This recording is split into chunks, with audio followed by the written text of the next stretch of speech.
হাতি হচ্ছে বন্যপ্রাণী, কিন্তু এক শ্রেণীর মানুষ এই বন্যপ্রাণীটিকে পোষ মানিয়ে বিভিন্ন হাটে বাজারে, এমনকি রাস্তায় লোকজন গাড়ি ঘোড়া পথ আটকিয়ে জোরপূর্বক ভিক্ষাবৃত্তির কাজ চালিয়ে যাচ্ছে।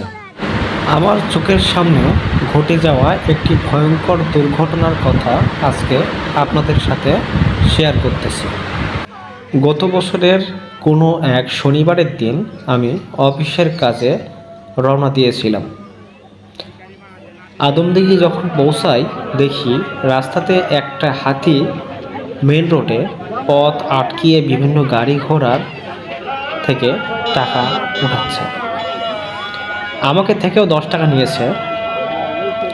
তো আমি কিছু দূর আসার পরেই শুনতেছি যে একটি দুর্ঘটনা ঘটেছে, এখানে বাবা ছেলে মারা গেছে। আমি ঘটনাটি দেখার জন্য পিছনে ব্যাক করে চলে আসলাম। আসার পরে দেখলাম যে এখানে বাবা ছেলে নিঠুর মরদেহ পড়ে আছে।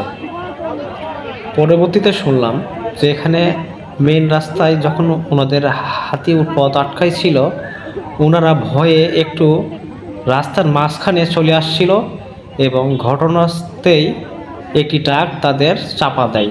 ঘটনাস্থলেই বাবা ছেলে মারা যায়।